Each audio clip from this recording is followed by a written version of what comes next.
Good afternoon, everybody. Very, very warm welcome to the session. We thought we'd give it a few more minutes, but in the interest of time, we shall start. Right? Yeah, the sessions have just finished in the other room, so people are still trickling in. So, my name is Anita, and I'm going to be the session manager for this session, which is a day in the life of a product manager. And this is about to start in a few minutes. So, this session is all about what does a day in the life of a product manager look like? Is it frenzy or harmony? That's something we'll find out from the panelists today. The moderator for this session is Seema Joshi. So you see the title or business card saying product manager. And if you look at job descriptions, they look very similar. But really, if you look at two product managers, they don't have the same life on any given day. In fact, no 2 days of a same product manager is the same. So the question really is, what does it look like, a life of a product manager? So for those in the room who are new to this field and would like to get into product management, we hope that the session will give you a glimpse into the life of a product manager. And for those of you who are already product managers, I hope you go away with useful tips from a very distinguished panel that we have here today. So before we start, just an announcement. We'd like the session to be extremely participative. So please do ask questions. And in fact, we do have an award for the best session at the end of the session. So without further delay, let me introduce the moderator for today, Seema Joshi. So Seema has 15 years of experience working in high-tech companies, playing varied roles like sales, product management, innovation, and product leadership. And currently, she is the Deputy General Manager in Vodafone, and she's doing innovations in that area. And in the past, she has been working with other MNCs. She has worked with his BMC Software, Semantic, and eGain Communications. So apart from her professional life, Seema is a poet by hobby, and she loves to volunteer. In fact, she's here today as a volunteer as well. And she's a sports person at heart. So I'll hand over to Seema. Thank you very much, Seema. Thank you for that. Good afternoon, everybody. This is a tough time when we are in between you and lunch. But we will try to keep it interesting, and we will try to make it fast. So we'll get started with getting some of our esteemed panelists on here. First of all, I'd like to request Cindy Solomon, if you could join us. I should upfront say I'm not going to be able to do justice to everything that Cindy does in a small introduction, but I will try. I would encourage heavily go and check out her LinkedIn profile. You will learn many things. So Cindy, as she says, is a product marketing and lifecycle expert. She's been at this for a very long time, based out of the Silicon Valley. So you can imagine, the wealth of experience and insights that she brings. She's founded, Startup Product Academy, the Product Summit Conference, hosted global product management talks, and that had 500,000 listeners. So you really know, serious stuff, pick her brains, you will take something back. And she's a contributing author to a lot of number of different publications out there. Cindy, thank you for spending time with us. Next, we'd like to have Sai join us. Sai is the PM director at Oracle and builds products for the communication industry. He is both an entrepreneur and entrepreneur, depending on which day of the week you meet him. He'll tell us a little more about that, and that's an interesting one. And outside of that, he's a trained chef. So, there's a lot that is cooking there. It just depends on, what is it that you might get served up. Thanks, Sai. Manish Bajpayee, welcome again. So Manish is CEO and the product head at Nivetti Systems. He spent 6 years doing product management at Infosys prior to this, and he's now transitioned into his entrepreneurial journey. He's very passionate about music and robotics. a very interesting combination. And he says he is a student for a lifetime. So, we'll have a guru belting out some very interesting stuff as he's learning there. So thanks, Manish. And last but not the least, we have with us Ratina Murthy, Director Product Management at Flipkart. And his experience is deep across, product development, management, consulting. So, he has seen it all in a number of different shapes and forms, and he's here with us to share some insights on that. So welcome to the panel that we have. And like Anita was saying, the life of a product manager, what is the day? Is it the same or is it different? I've lived a product manager's life in different shapes and forms for over a decade, and I get asked this question often. And it's hard to say what it is. So oftentimes then I realized that my one-line answer to that was, what I do really on a daily basis is, I use a set of lenses, lots of post-its and glue. And then people are like, But you will figure when they give their answers and how you're using each of those, because you're doing a lot of listening, you're talking to people, you're making decisions based on different things and so forth. From what we know of, just to give a feel for the spectrum of product management, it spans right from being in the marketplace, you're trying to figure out your product strategy, road mapping, you're building it, you're communicating what is being built, you're trying to sell it, and there is a continuous engagement loop with your customers. So there is a lot that is going on, and it is the same set of people who are wearing this hat on different days or with different audiences. So with that having said, I think we will try to dive into some statistics to just give you a feel for, all this is good, so what do they really do? I have not even gotten there yet. So there are a lot of industry surveys that happen, annually to take a look at a number of different vectors in product management, and I've picked a few stats you might find interesting. So for example, broadly about 60% product managers are managing 2 to 4 products. So that gives you a feel for, what is their span of control and what they're trying to do. In terms of, if you look at it purely from an activity perspective, the daily top activities, and this is I really love this chart because the total was more than 100, which just means that different people are doing different things on different days. Meetings, 90%, strategic work, 81%, tactical stuff, 84%, exec and customer stakeholder management, 60%, and managing others. So you can imagine there is a lot that is going on, and they're all at a very thick pace.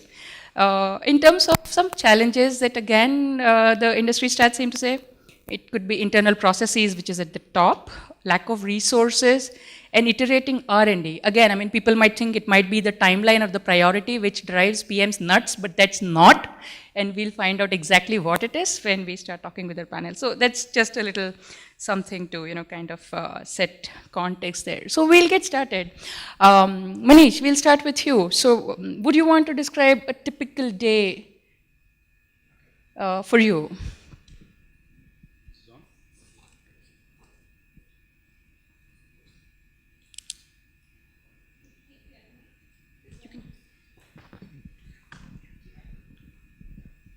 Hello. Okay. So I think I'll start with the primary question, whether it's frenzy or harmony. So there's absolutely no doubt it's a lot of frenzy, right? And how do you deal with frenzy? So the only way to deal with frenzy is that's particularly what I do is the first thing in the morning that I do after getting up is is probably rely on one of the God-gifted tools to us, which is a Post-it, and start writing down what are my goals for the day. Because if you don't do that, the day passes by and you don't know what you did. Because there's so many things that you have to do. It's absolute chaos. And the ability to finish tasks, the ability to focus and take something to closure, there's a lot of multitasking which happens. And you have to juggle between multiple things. So the only way to be able to finish something which actually is meaningful is to start writing them down, plan the day in the very beginning, to say, okay, by the end of this day, this is the milestone that I want to hit. I want to at least make sure that these tasks I complete. So irrespective of what interrupts come in as part of the day, I make sure at least those basic milestones which I have set for the day, I do complete them. So that's the first thing that starts in the day. Now you expect that, okay, once the day rolls, as the day rolls, the things will go as planned. It doesn't. So sometimes you actually end up spending time on some fire which comes from the customer. Half the day is gone. And sometimes it may so happen that there is some planned stuff that you have, it's pretty much scheduled. You have a release which is going out and hitting the customer. Your QA team comes up and says, boss, we cannot let it be shipped. These are the issues. So there is a lot of such things which keep coming, which are operational in nature. Now what becomes very critical is that we are able to clearly bifurcate between the strategic tasks and the operational tasks. And have that distinction crystal clear in your mind, that what are operational things, what are strategic things, what is execution, what is planning. So the moment you do that, you will always be conscious about the fact that you are not getting caught in the day-to-day stuff of the what just keeps pulling you into the operations. You are still able to focus on the larger goal of defining where the product is heading, defining where your company is heading, if you are in that kind of a role. So that is where I think, I have been able to get the frenzy to a bit of a harmony level, but it's a lot of frenzy. So I'll leave you with this thought and let others give their opinion on it. So before I talk, I don't want to give a lot of gyan. I'm sure you're hearing a lot of it already. I just want to show of hands. How many of you are actually right now practicing product managers? That's good. How many of you are aspiring to be product managers? The rest of all are here because your manager asked you to go? No. Okay, so what I just did quickly is a market survey, right? So just so we know, we are talking the right things to the audience that we are talking to. If you're an aspiring PM, I have a word of caution.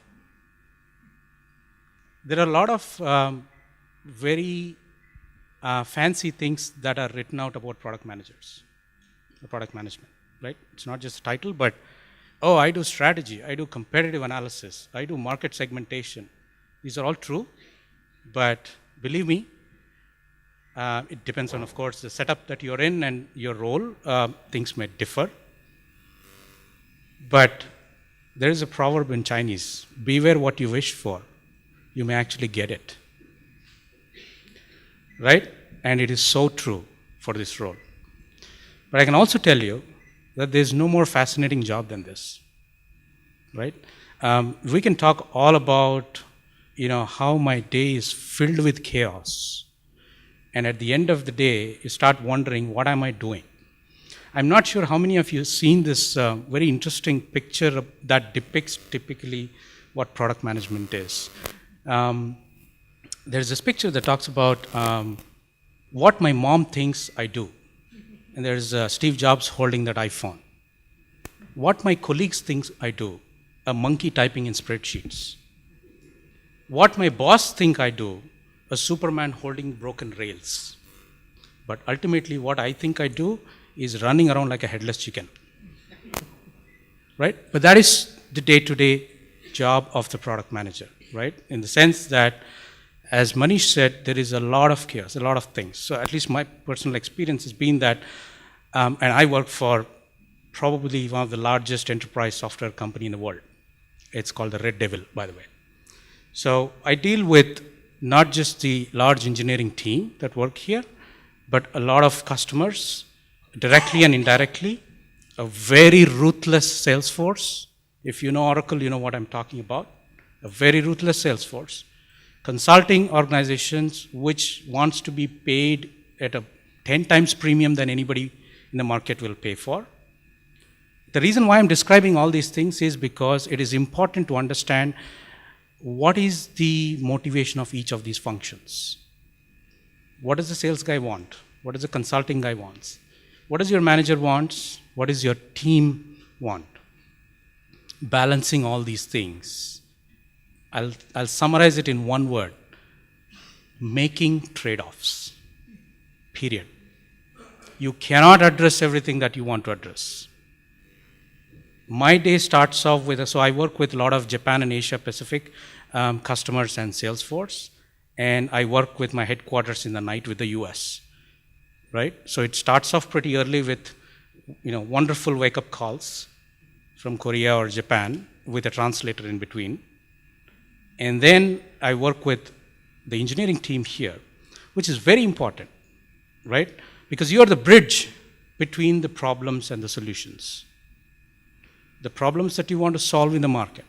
And of course, we'll get into detail if you want to about how that works within a big, large MNC versus, smaller companies or even, B2B, B2C. But in general, the typical way is you wake up with these welcome messages, either emails or phone calls, and then go through the day dealing with internal meetings, a lot of internal meetings, especially with engineering, trying to, and I'm a technical person. I've been an architect in Sun Microsystems for a long time, and that's my passion.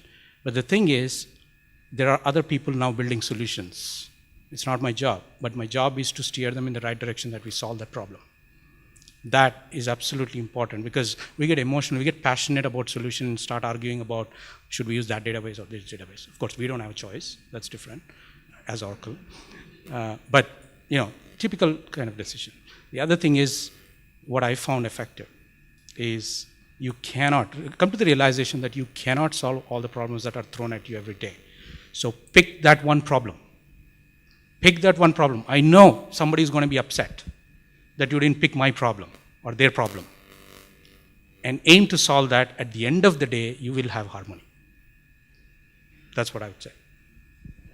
Before we kind of go, Sure. You said you have a number of meetings that happen. How many of these are by choice or you get to choose? Or do they land on your calendar? If I don't see a value for me being in that room, clearly I would communicate that. But I think most of the meetings, especially, there is this Agile thing that came about. Right? Yes. So we'll talk about that. So I think what he's saying is say no. I think he's saying that, but I just wanted you guys to catch it. I think. Yeah. Yeah, you have to absolutely say no because the most scarcest resource for a product manager is time. Believe me. Right? And I'm sure several of you already realize that. So, we as Indians tend to be kind of polite and say, can you please come into this meeting? Okay. But you're not being very effective if you're not adding value to that. So learn to say no. Seriously. Sorry. Cindy, if you may. A day in the life. I definitely start off looking at email and prioritizing who's going to get my attention. I spend a lot of time saying no. And definitely, if you want to be liked, do not be a product manager because you can't make people happy. Your job is to contribute value to the product and prioritize what needs value today most. If you were to observe what I was doing, it probably looks like I'm sitting in front of my computer or communicating.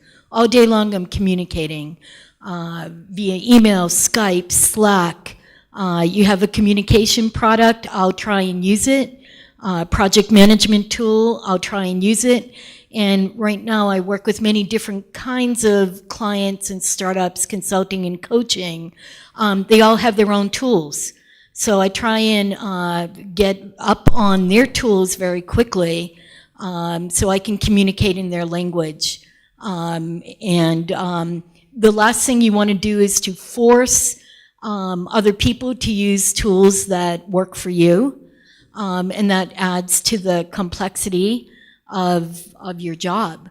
I have to learn other people's languages to know how to communicate, how to prioritize, how to say no, and how to justify what I am saying needs to happen using roadmaps. So I spend a good part of my day creating visualization tools on how to communicate, either via PowerPoint or graphics or anything that I can increase the efficiency of the communication. So if I can avoid having a phone call, or going to a meeting just by sending a graphic or a PowerPoint or a quote, ideally a tweet. I will do that, and it takes a lot of time to simplify and be efficient. So daily, I feel like I'm failing because I can't get everything done that I need to, but I will let deadlines drive what my focus is, and that helps put finite parameters around things. If you could put a deadline on everything, so you let the stakeholders know by this date we will have resolved this, and if and that kind of lights a fire, even if it's not something that's necessary, it's a very powerful position to be in. If nothing else, the product manager can put the deadline, because you are responsible for resolving that issue or moving the product forward and contributing value to that group of people. So on a daily basis, I'm in front of my computer a whole lot, but I'm also, if I can walk through and talk to people and not waste a lunch. I think I always tell people, you have to eat lunch anyway. Eat lunch with someone that you might not otherwise interface with, or someone that you need to get their information or you need to gain their respect or trust. It works very well if you're working cross-functionally to ask someone to have lunch with you, especially engineers, and to let them do all the talking. If you ask for help, research shows that someone that you're asking of their help will think kindly of you and want to help you, but will be pleased that you ask for their help, whether you really want it or not. So.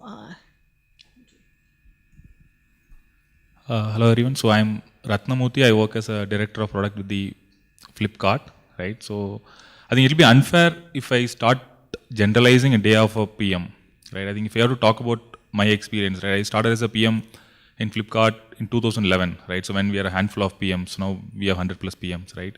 So I think back then when Flipkart had a problem, specific problem, founders are not able to solve, they'll hire a product manager, right? So this guy will solve the problem. I think that's what the expectation from a PM was, right? So it starts with figuring out I think a PM specific responsibility starts with at least figuring out what's going on, right? What's going around you, right? What is expected out of you, right? So as a PM, there are months I just solved problems just by putting some Google trackers, Excel sheets. That was my product deliverables, right? I solved large problems for Indian consumers, right? So there are times of the organization where we started thinking about we want to completely rebuild our ERP, right? There are continuous 6 months we were in like weekly sprints, daily stand-ups, like completely writing requirements and specking out, getting things out, right? And there are some times of the organization where you think about, most of the time you spend about, for example, what should be our next strategy? I think what are the new areas you want to get in, right? I think if I have to summarize, it's mostly around figuring out what's going around you, right? And if I have to summarize, and you will solve the problem there, right? If I have to talk about typical day, I'm an early person. My day starts with from 4 to 6 anytime, right? And I think I typically think when I'm in office, you see me mostly writing in board with people around me, right? And like, so I do a lot of my productive work or thinking time in early mornings. I don't go to office until my first meeting. If my first meeting is 12 o'clock, I go to office at 12 o'clock, right? I think that's how I manage my thinking time versus execution rigor, right? So yeah, I think I would not generalize that. I think there are various complications if you have remote stakeholders, if you have larger teams. I've been part of very small teams and which is becoming large, right? I think so. I've seen times when product managers do stuff, everything ad hoc, and they started figuring out processes to become a lot more efficient, right? I think there is no right or wrong. I think it's about understanding what's going around you and trying to add value. Sure. It is? Okay. Yeah, sorry, I saw a hand. Sure, fine. Question? Hello. Sai Satish, I think even I agree that I'm in a technical leadership and most of my day goes on running around with like a headless chicken too. So I stand between you and the engineering team, and most of the time, like, there's a challenge that I always talk to the product management and convince the engineering team. I play the technical manager role there. The difficult thing that which I've found in my life is I've been a very influential person, but the times there are how do you influence a person who's like more smarter than you, in given that you have only less time that you have to hit that moment. So I think the product management, I think that becomes even more challenging, even whether in any leadership position, right? So what would be the 10 seconds, what would be the one which we would hit? No, I think that's a good question. This is faced by several folks in large engineering organizations. But instead of looking at what you described, which is, how do I convince somebody who probably knows a little more than what you already do to convince that your idea is better? I would turn around and say, ask questions why he thinks it's a better approach. Because there might be things that they know have nothing related to the problem that you're trying to solve will influence that. I'll give you a simple example. This right there, this microphone system or PA system in any conference is a problem waiting to be solved. Don't you think? Every conference that I go to, there is a glitch. I mean, how hard can that be? Tell me. Right? We're building, reusable rockets now, right? So this was the thinking, right? If you are a smart technical person and you know the solution for this, and you think your product manager is not getting it, or somebody whom you needs to convince it, you can make all arguments that you want. That may not go anywhere. But you start asking questions reverse. Why shouldn't this be changed? What is the problem if we change this? What is the, what are the constraints? You start hearing different answers. And I'll tell you what the problem here in this case is. This is not about microphone technology. This is about the establishments. These folks have their own people. They don't want you to come and set up your equipment, a smarter equipment, a better equipment that will remove all these problems. So there is a lot of status quo that people want to maintain in many areas. It's not because they want to control that, but most of the time they have constraints in doing that, right? So what I would suggest is try and understand what are the unsaid constraints in doing that. It's not an easy task, believe me, right? But I think you start approaching the problem that way, rather than saying that, look, I have all this data.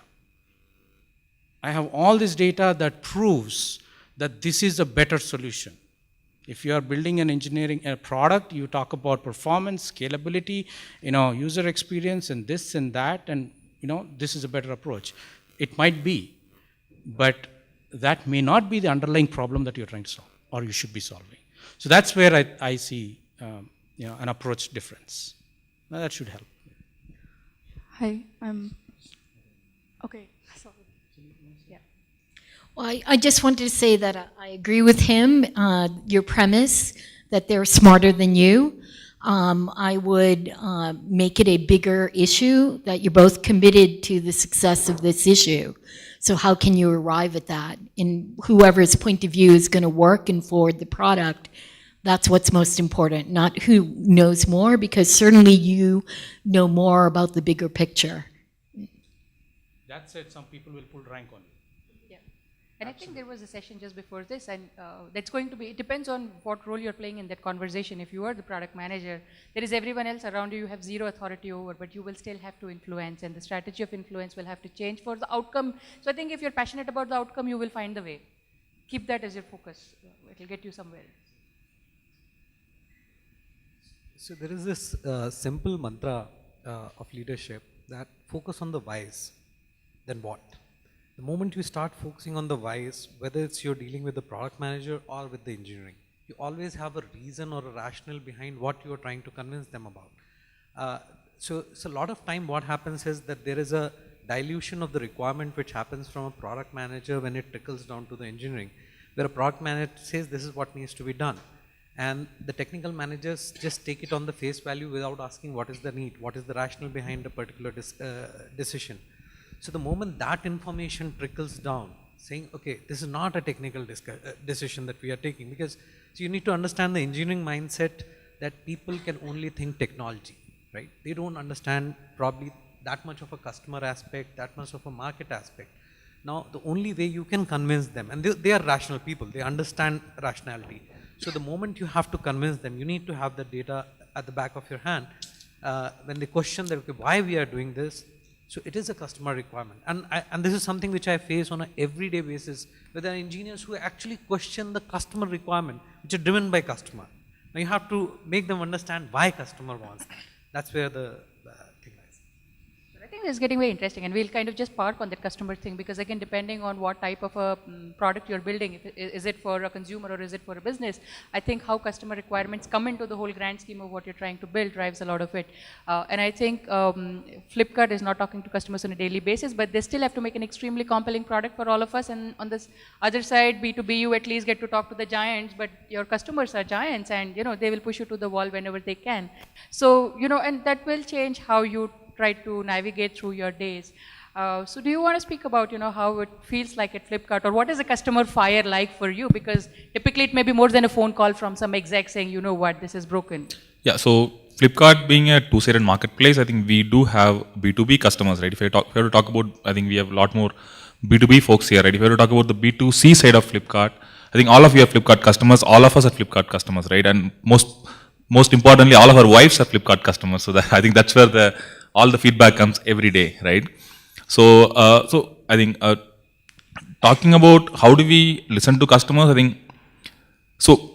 Our contact centers are I think like the gold mine of customer feedback for us, right? I think we take it very, very seriously, right? And apart from that, we do have the NPS surveys which goes out to customers, and we take it very, very seriously, right? So apart from that, our CEO Sachin his email ID is open for everyone, sachin@flipkart.com, right? So he gets like 400 emails every day, right? And he reads all of that, right? And so primarily, I think we are very, very open in terms of getting customer feedback from all the channels, right? And as a PM, so customer feedbacks need not result in all the things what you want to do, right? So if you're talking about very specific initiatives, I think we do focus groups, we bring in customers, right? And more than that, I think we learn a lot from customer usage of the product, right? So then we rely heavily on web analytics in terms of how customers are using our products, where they're dropping off, what they're doing, right? I think that tells a lot about what customers are doing, what they want to do, how they're moving across, right? Apart from that, the qualitative information is primarily through, I think we do a lot of interesting stuffs around the data mining on the customer support data, right?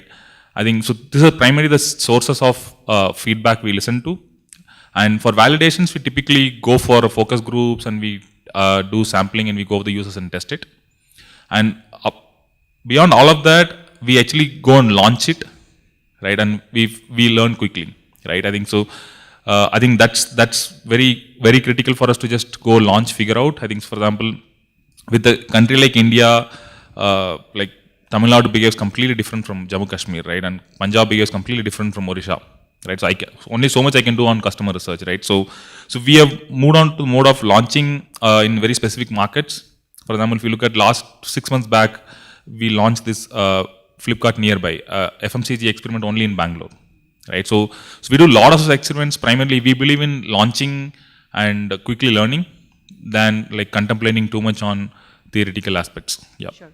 No, I think so. That's a great point. So essentially, if you're looking to be a product manager in that space, you're going to be doing a lot of A/B testing through the day. Yeah. Or from a customer standpoint, perhaps there is more harmony in the system because there are tools in place. They're giving you data and stuff that you need to know at a more digestible timeline and fashions. Now we'll just twist it a little around to the guys who deal with the bigger giants who are kind of going to make that one phone call which derails everything. So do you guys want to talk a little about what does it mean like to deal with that from a day-to-day basis? It's not fun, for sure.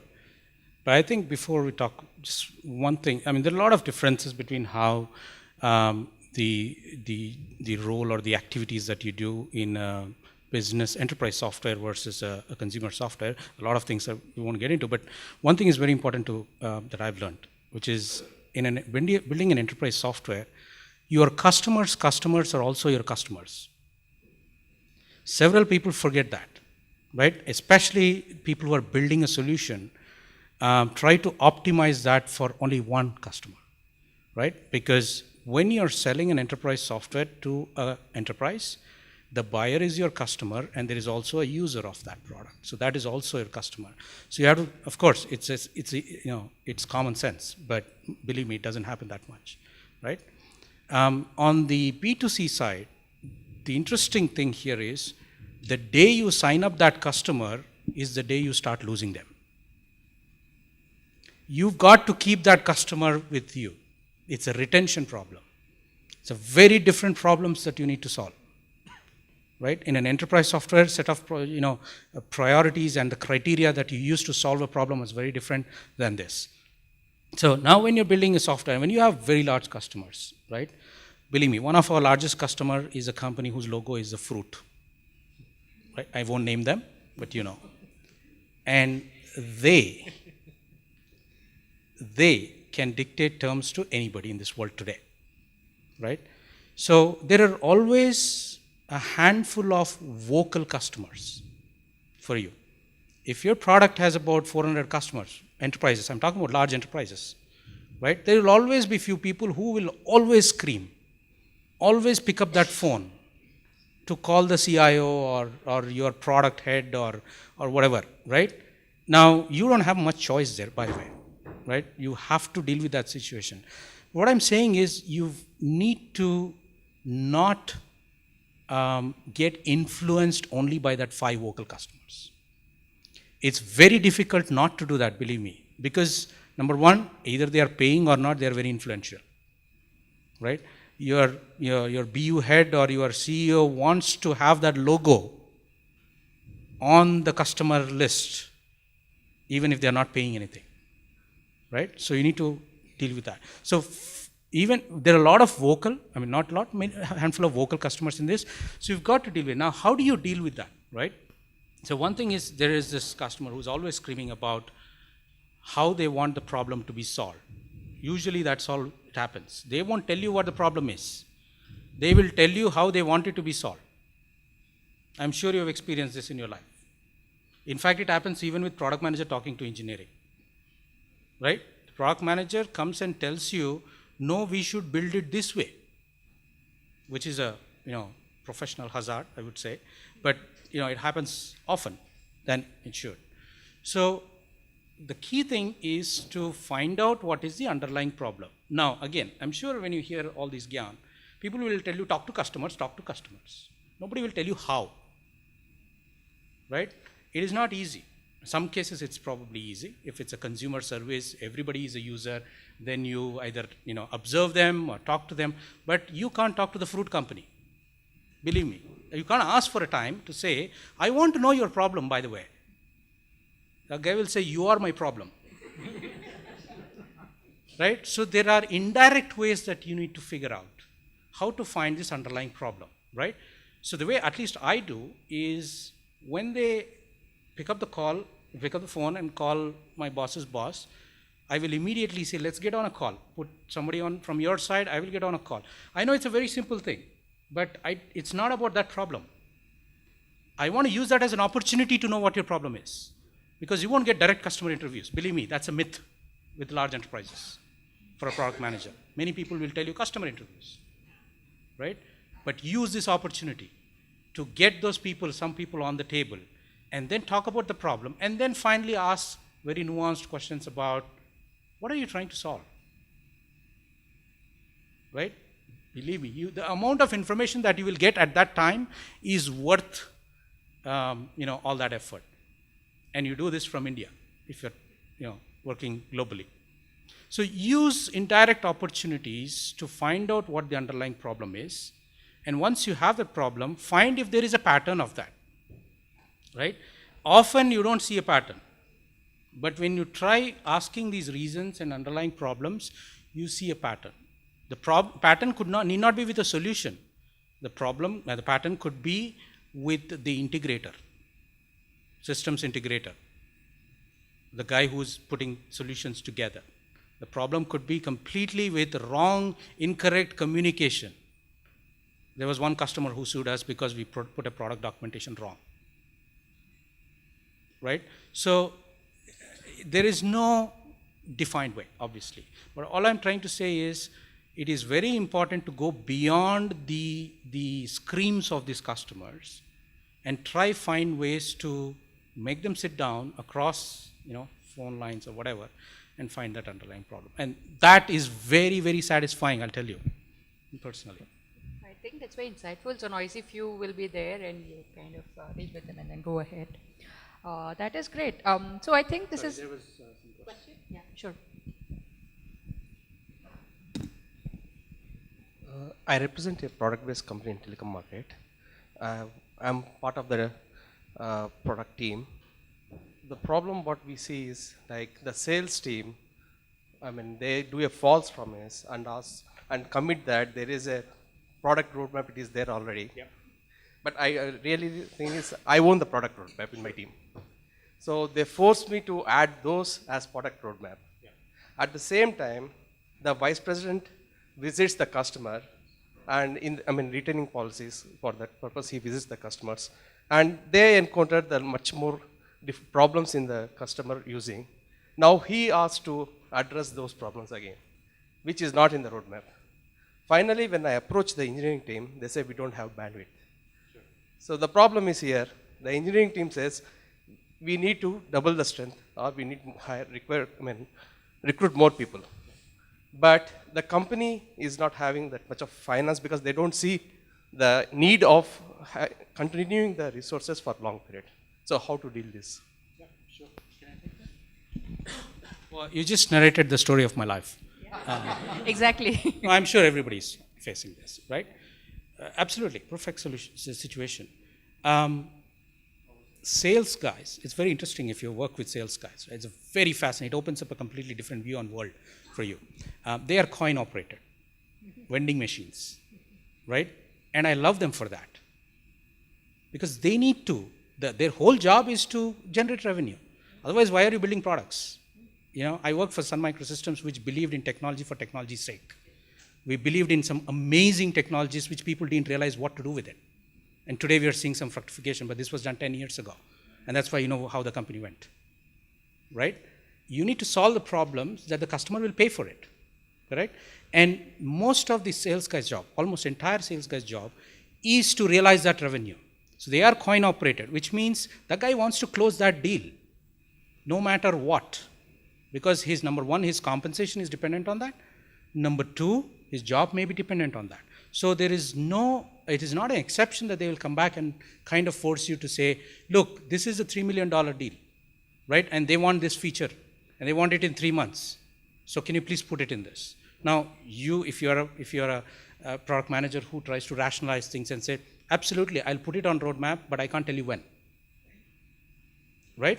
Because your job is not to listen to the vocal customers, but to see the pattern, right? So you talk to the sales guy in his language. There is a sales language, by the way, right? You talk to them and then finally say, sure, it is on the roadmap, but it's going to take some time. I'll get back to you on that one. So you don't go back immediately to engineering and say, let's build this, because then that throws up a lot of other challenges, as you mentioned, right? So we can talk offline. I know this is a very interesting and important topic, but there are other, I'm sure, topics.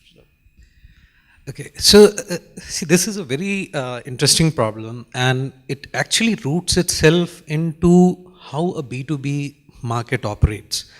Right? When you are dealing with a B2C customer, what you typically try to do is you group the customers of similar type into a particular segment and trying to figure out these are the guys who have a similar kind of problem which I am trying to address by my product. Now, the moment you move into a B2B, obviously you cannot go ahead and address the requirement of each and every individual customer in a B2C kind of a scenario. So you have to do some kind of a logical grouping, justify it, and then move on. Now, the moment you get into a B2B domain, you are dealing with guys who are a market in themselves. So you hit upon like he said, the fruit company. It's a market in itself, right? Now, the moment you look at that market, that market is going to have its own needs, requirements, which may not be possibly fulfilled by your product from day one. And every B2B customer is unique in itself. Now, it's very difficult to meet 100% of any individual customer's requirement from day one because you don't even know what are their day-to-day problems. So you have developed a platform. I'm moving from a product to a platform concept. So you have a platform which addresses a broad market requirement of a B2B space. But the moment you start reaching individual customers in the B2B domain, you will get unique requirements from each one of them saying that I want this also. My organization is tuned like this. This is my requirement. So ultimately, I would say it is a product manager's call, and it's a purely financial and a revenue call that he needs to take to say whether this has to be put in roadmap. So he has to do his part of calculation to figure out whether there are multiple organizations which may need this feature, can he sell it to others also, or whether this opportunity is big enough to justify the investments that you are doing in the engineering to develop those features. Yeah, so essentially if you see, I'm just going to sum that up because this is a very important point and in different ways you will be using it. So it's all about trade-offs. It goes back to that same thing and you will be in a position to make better trade-offs when you know what the intended outcome is.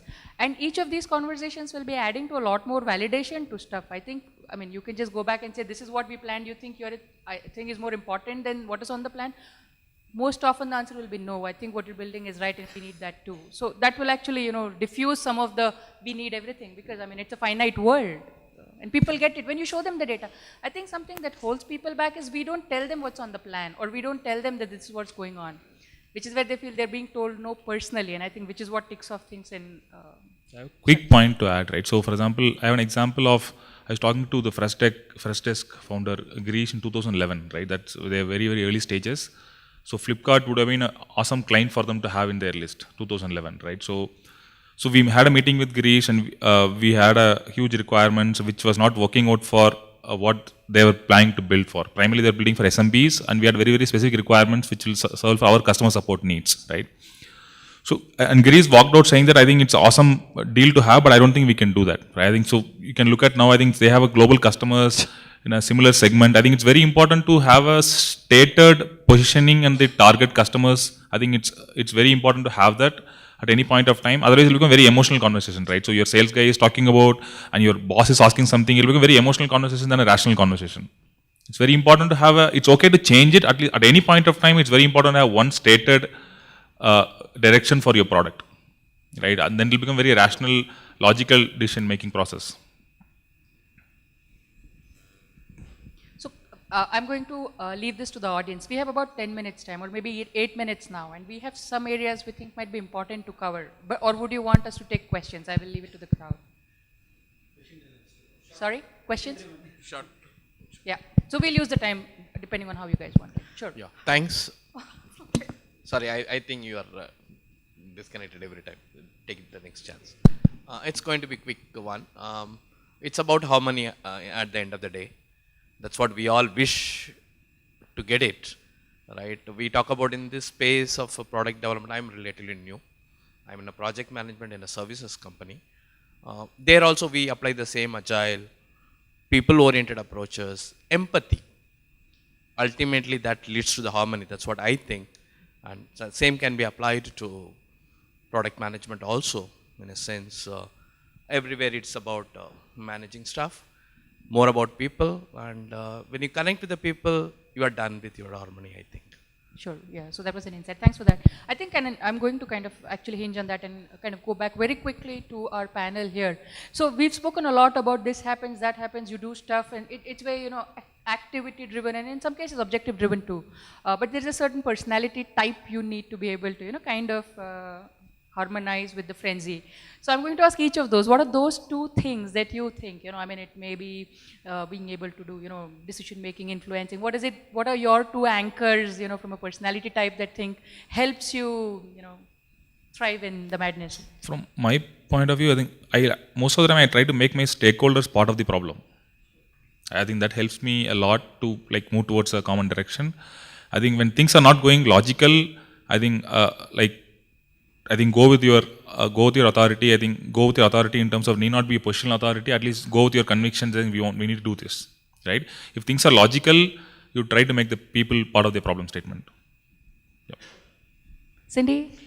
In terms of personality type, diplomacy, being a diplomat, being politically adept, listening to what all the stakeholders' points of view, and being results-oriented, that at the end of the day, you're producing a result, good or bad, and you're responsible for it. What I personally learned and try to follow is two things. One is try to be decisive, right? When I say that, it's important to recognize that you may rely on many things for that decision. You may rely on data, and you may rely on intuition, or you may rely on your future vision of things or whatever, right? But there is never enough data. Don't try to be a data-driven only product manager, right? You need to have the data to validate your hypotheses, but don't use data. So decisive, number one. Now, it's also important to remember that you may make wrong decisions, and that's okay. To me, it's important to make a quick decision which could turn out to be a wrong decision later, rather than sit on it until some magical thing come and help me make that decision. Because there are a lot of people who are dependent on your decision. Believe me.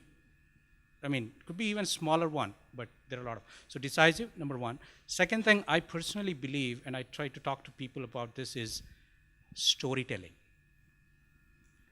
Narrative is so important, especially in large organizations. Again, you can throw as much statistics as you want, right? But a simple story from a customer will make people realize that I understand that, I get that.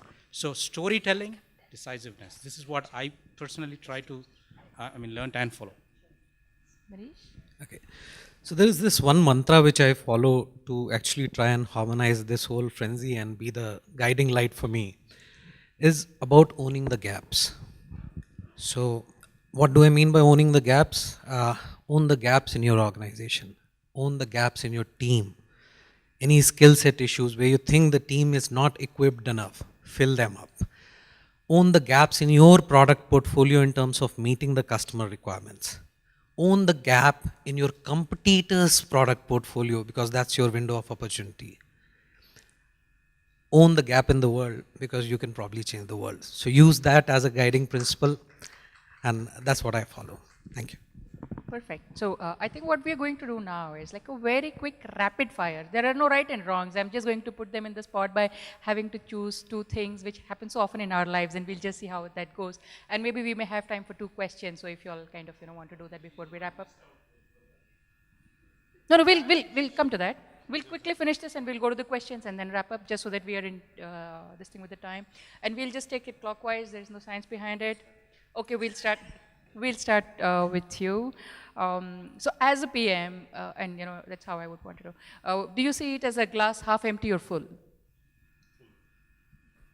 Cindy, art or science? That's a good one. I like to be a good crop. You need to be constantly doing experiments and learning from them. So you have to employ a scientific method, but ideally you want to become a great artist. Perfect. Speed of execution or blue sky thinking? Perfect. More features or more customer time? More customer time. Inside the building or outside the building? Perfect. Agile or waterfall? It's usually Agile but. We're doing Agile but we're doing all of the pieces of it. Sure. So hybrid. Perfect. Saying no to the customer or saying no to an exec? I would lean on the latter. Sure. But it's not easy. User base? Your job. Sure, absolutely. User base first or revenue first? Revenue first. I'm going to ask this.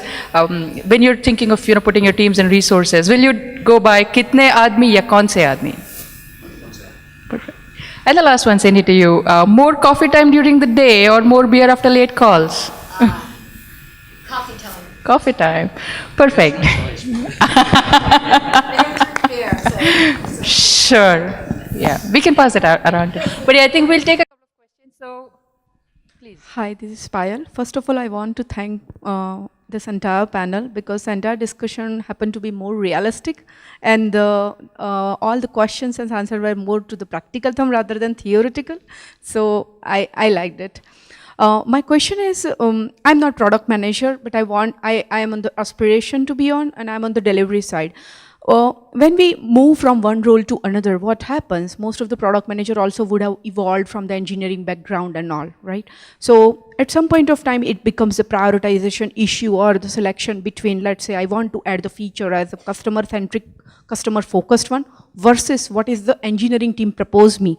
Both are important, but it's like, okay, whatever is engineering team proposes also is the right thing to do, because if I keep on increasing my technical depth, it won't help me. It may offer me long-term benefits, but I wouldn't be able to produce the short-term statistics or results instantly to my boss at the end of release or so. So how you make this call? That's my question. Yeah, again, I think this is something that all of us go through every day when you're dealing with so many priorities, right? There is a business-driven product management, there's a customer-driven product management, there's business imperatives that are coming in, and then customer imperatives. So you've heard a lot about, fall in love with the problem in the keynote, right? I would flip that slightly and say that don't fall in love with your product because it does not have the capacity to love you back, number one, right? Second thing is, yes. Second thing is, when you start loving the problem, you will see multiple solutions, right? Now, to your specific question, I would simply state that trade-off. There is always a trade-off, right? There is engineering team coming up with a very genuine, valid reason saying, we've got to change this particular thing in the platform. It cannot scale for what we are trying to build, right? Absolutely. You have to empathize with it. You have to understand that. You have to speak that language. Because to me, if you don't speak that language to engineering, it'll be like that monkey typing spreadsheets. And you don't want that, right? You want to speak that language. But at the same time, you try and understand what are the trade-offs. What if we do a bit of that and a bit of this? This is where I think Agile is very helpful. We didn't touch upon the topic, but this is where perfectly to me, that Agile model of entire product development cycle comes, highlights, right? Incremental, small, with trade-offs. So maybe we just want to spend 1 minute on, how has Agile changed the world, or, your perspective, because I think it is a real problem that most of everyone is facing. So maybe we'll transfer the last question back into the panel, and if there is anything burning, we'll take it over lunch. But I think it'll be useful to hear from the panel on this aspect. It's like something that we're all dabbling with on a daily basis. Perfect. So who wants to take that? Yeah. I'll leave it for... Just 1 minute.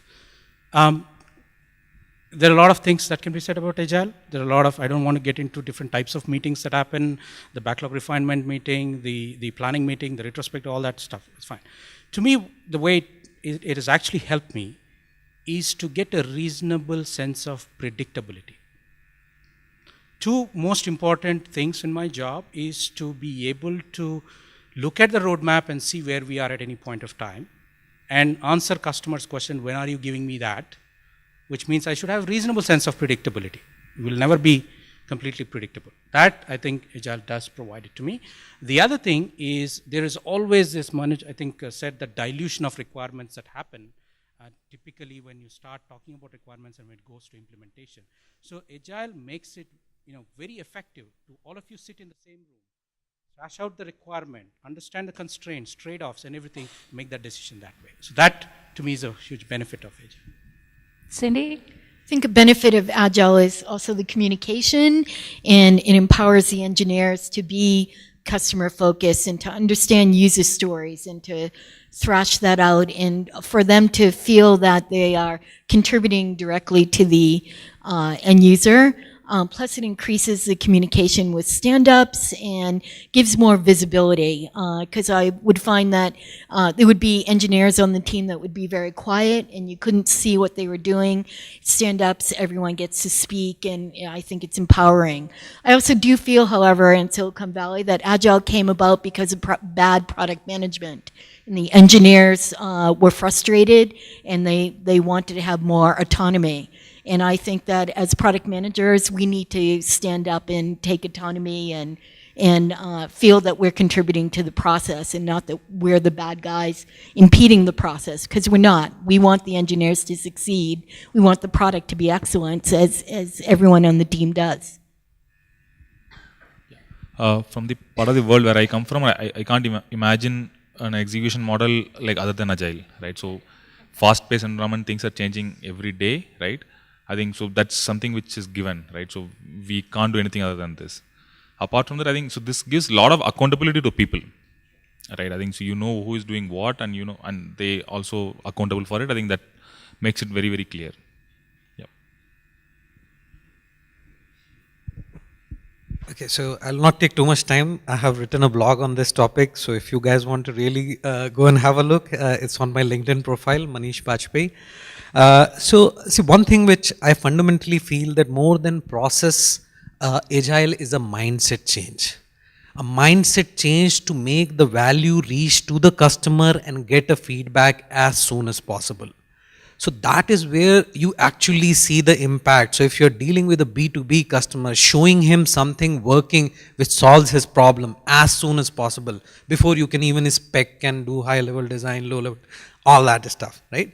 So getting it to their campus, showing it, demonstrating it, that's where the value comes in, and you getting the orders after that. So that's where I feel it makes a huge difference. Sure. Thanks, Manish. And I'm just going to add one thing, and especially since we have a lot of practicing product managers too and who are aspiring, I think actually in a sense it doesn't change anything for the PM, because while you're thinking, you still have to think long term, because you can't lose that view to a 2-month cycle or a 3-month release cycle. You cannot. I mean, that's not how you can make, you know, products customers love.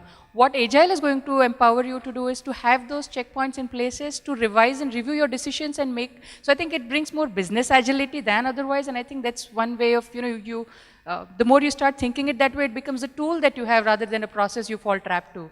You still do the homework for the long term, but every now so often, because there'll be a competitor who launches something, there is some trade show that needs something, one previous feature didn't work as it needed to, and perhaps, you know, you have to it's all about adjustments and what you think you want to do. And this is a great tool to do it fast and quick without having burnt all the R&D investment. So I think that little shift in the mind will make it much more easier on you to be able to use it effectively for results which are more outcome driven. Perfect. Basically, you're saying don't fight it, embrace it. Yeah. Yeah, no, and I think it's like, I have also seen people who stop thinking long term, and I think that hurts, and being a PM, you can't afford to do that. So I think the onus is greatly on you to ensure that we still have the sales set far, but you may keep adjusting it, and that's okay. And this way of doing work and business actually enables you to do it without bringing any friction in the system, because it's designed to do that. So, okay, lovely. I think we've had like a lovely audience and a great panelists. Thanks for that.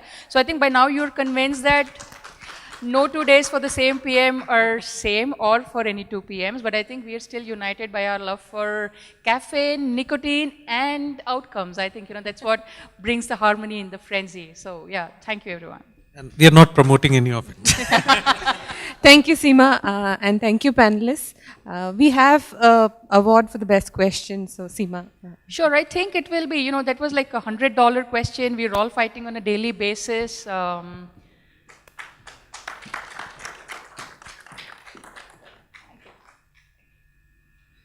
with that, I'll thank everyone on the panel, and you have been a great audience. You could hand over a token of.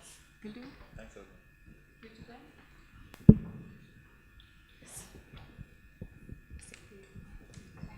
Thank you so much. Thank you, audience, for your attention and great questions. I hope you had great value from this session. Thank you, panelists.